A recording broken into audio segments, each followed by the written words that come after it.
अस्सलामु अलैकुम वरहमतुल्लाहि वबरकातुहू। अऊज़ु बिल्लाहि मिनश शैतानिर रजीम। बिस्मिल्लाहिर रहमानिर रहीम। रब्बिश्रह लि सदरी वयस्सिर लि अम्री वஹ்லுல் உக்தத்தம் மின் லிசானி யஃப்கஹு கௌலி.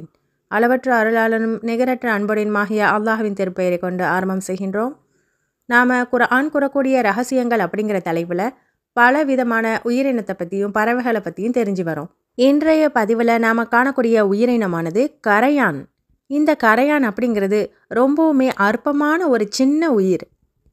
இந்த உயிரினத்தை பற்றி இறைவன் தன்னுடைய திருமறையில் என்ன சொல்கிறான் அப்படின்னா 34வது அத்தியாயத்தின் 12வது வசனம் துவங்கி 14வது வசனம் வரைக்குமே நபி சுலைமான் அலைஹிஸ்ஸலாம் அவங்களுக்கு கொடுத்த அருட்கொடைகளை பற்றி சொல்லி காட்டுறான். இன்னும் அவங்களுடைய மரணம், அவங்க மரணிக்கிற சமயத்தில் என்ன நடந்துச்சு அப்படிங்கிற விளக்கத்தையும் நமக்கு சொல்கிறான்.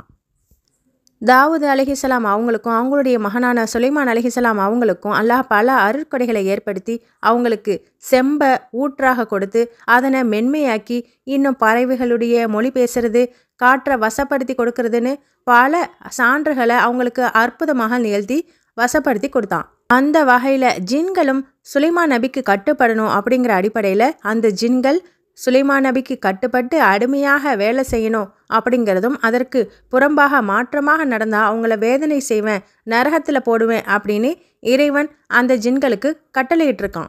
அந்த ஜின்களுடைய பலத்தை பற்றி பார்க்கும்போது அது மாளிகைகள், சிற்பங்கள், தடாகங்கள், தூக்க முடியாத கனமான பாத்திரங்கள், இதெல்லாம் சர்வ சாதாரணமாக செத்த நேரத்தில் எல்லா வேலைகளையும் செஞ்சு முடிக்கிற அளவுக்கு பலம் பொருந்தியதாக அந்த ஜின்கள் இருக்கும். அவங்களுக்கு அந்த சுலைமான் நபிக்கு நான் மரணத்தை ஏற்படுத்தின போது பூமியில் ஊர்ந்து செல்லும் உயிரினமான அந்த கரையான் அவரது மரணத்தை காட்டி கொடுத்தது அப்படின்னு அல்லாஹ் சொல்கிறான். அப்போது ஜின்கள் சுலைமான் நபியுடைய கட்டளையின் பேரில் பள்ளிவாசலை கட்டிக்கிட்டு இருந்துச்சு, மாளிகைகளை கட்டி வேலை செஞ்சுக்கிட்டு இருந்தது. அப்போது சுலைமான் அலைஹிஸ்ஸலாம் அவங்க தன்னுடைய கையில் ஊன்றுகோலை வச்சிருந்த நிலையில் அந்த ஜின்களை பார்த்துக்கிட்டு இருக்கும்போதே அவங்களுக்கு மரணம் ஏற்படுது. ஆனால் அவங்க மரணிச்சிட்டாங்கங்கிறது தெரியாமல் நம்ம எஜமான் நம்மளை பார்த்துட்டு இருக்காங்க, கண்காணிக்கிறாங்க, இவங்களுக்கு கட்டுப்படாட்டி அல்லாஹ் நம்மளை குற்றம் பிடிப்பான்னு சொல்லி பயந்து அந்த ஜின்கள் வேலை செஞ்சுக்கிட்டே இருந்துச்சு. ஆனால் அவங்க மரணித்து ரொம்ப நாள் சென்ற பிறகுதான் அந்த கரையான் மரக்குச்சியை அரிக்கவே அவங்களுடைய உடல் தரையில் சாயுது. இதை பார்க்கும்போது அந்த ஜின்கள் என்ன சொன்னுச்சுன்னா, நமக்கு மறைவான ஞானம் தெரிந்திருந்தால் இழிவு தரும் இந்த துன்பத்திலிருந்து நாம் தொடர்ந்திருக்கவே மாட்டோம். நம்ம இப்படி வேலை செஞ்சிட்டு இருக்க வேண்டிய அவசியமே இல்லை, நம்ம எஜமானே இறந்துட்டாரு, நாம் சுதந்திரம் ஆயிருப்போம் அப்படின்னு சொல்லி அந்த ஜின்கள் விளங்கி கொண்டதாக இந்த வசனத்தில் சொல்லி காட்டுறோம். அப்போது சுலைமான் அலைஹிஸ்ஸலாம் அவங்களுடைய மரணத்தை ஜின்களுக்கு அறிவிச்சு கொடுத்ததே இந்த அற்பமான சின்ன உயிரான கரையான் தான்.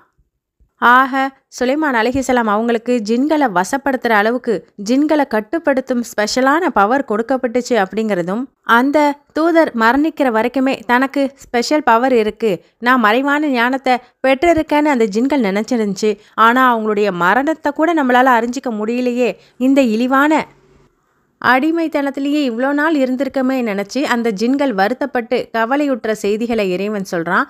இன்னும் இந்த ஜின்களில் பல வகைகள் இருக்குது. சிலதுகள் கடலில் மூழ்கி முத்தெடுக்கக்கூடிய அளவுக்கும், சிலது வானம் வரைக்கும் பறந்து சென்று அங்கே செய்திகளை ஒட்டு கேட்டுட்டு வந்து குறிக்காரனுடைய காதில் ஊதக்கூடிய சில ஜின்களும் அப்படின்னு சொல்லி பலவிதமான ஜின்கள் இருந்துச்சு. அத்தனையும் சுலைமான் நபிக்கு கட்டுப்பட்டு இருந்துச்சு. அவைகள் சுதந்திரம் கிடைச்ச பிறகு மக்களில் சிலர் அதற்கிட்ட போய் உதவி தேடுறது, அதை வணங்குறதுன்னு சொல்லி அதனுடைய கர்வத்தையே அதிகப்படுத்திட்டாங்க அப்படிங்கிற விஷயத்தையும் இறைவன் தன்னுடைய திருமுறையில் சூரா ஜின் என்ற 72வது அத்தியாயத்தின் 6வது வசனத்தில் சொல்லும்போது, மனிதர்களில் உள்ள ஆண்களில் சிலர் ஜின்களில் உள்ள சில ஆண்களை கொண்டு பாதுகாப்பு தேடிக்கொண்டிருந்தனர். எனவே இந்த செயலின் காரணமாக ஜின்னுடைய அந்த ஆணவத்தை, கர்வத்தை தூண்ட வகையில் மனிதன் செயல்பட்டாங்க அப்படின்னு சொல்கிறான். அப்போது மனிதனானவன் தன்னுடைய தேவையை நிறைவேற்றிக்க பல ரகசியங்களை தெரிஞ்சுக்கிறதுக்காக ஜின்னை உதவி தேடி ஜின்னை நோக்கி தன்னுடைய வணக்க வழிபாடுகளை செஞ்சாங்க அப்படின்னு இறைவன் சொல்லி காட்டுறான். அப்போது ஜின்களுக்கு ஸ்பெஷல் பவர் இருக்கா, அதனை வசியப்படுத்தி நாம் பல விஷயங்களை தெரிஞ்சிக்க முடியுமா அப்படின்னு சொல்லி பார்த்தோன்னா, ஜின்களுக்கு எந்த மறைவான ஞானமும் கிடையாது. ஆனால் மனிதர்களில் தீய மனிதர்கள், அந்த கெட்ட ஜின்களை பொறுத்த வரைக்கும் நல்லது கெட்டதுன்னு இருக்குது. அந்த கெட்ட ஜின்களில் சிலதை தன் வசப்படுத்திக்கிட்டு அதுக்கிட்டேருந்து ரகசியமான வானலோகத்தில் ஒட்டு கேட்ட செய்தியை தெரிஞ்சுக்கிறதுக்காக சில வணக்க வழிபாடுகளை செஞ்சு அந்த ஜின்களையே வணங்கிக்கிட்டு இருந்தாங்க.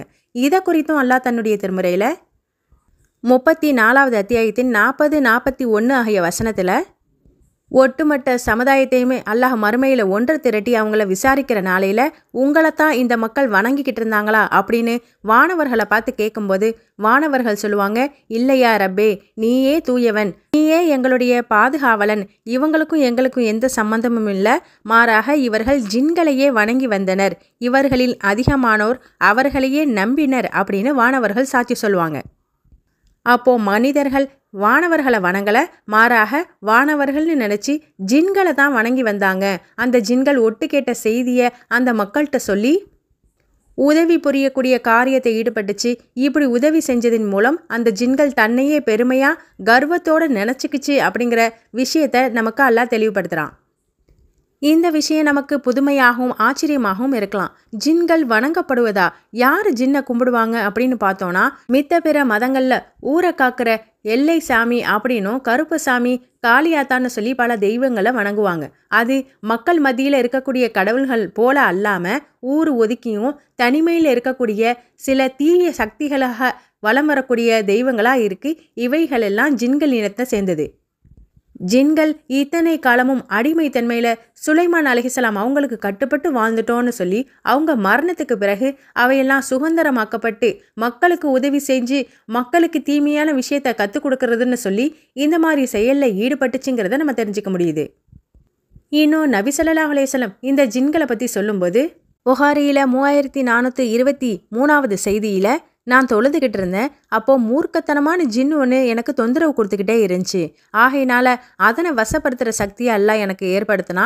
எனவே அந்த ஜின்னை பிடிச்சு கட்டி பள்ளிவாசல் தூணில் கட்டி போட நாடினேன். ஆனால் சுலைமான் அலைஹிஸ்ஸலாம் அவங்க கேட்ட பிரார்த்தனை எனக்கு நினைவுக்கு வந்தது.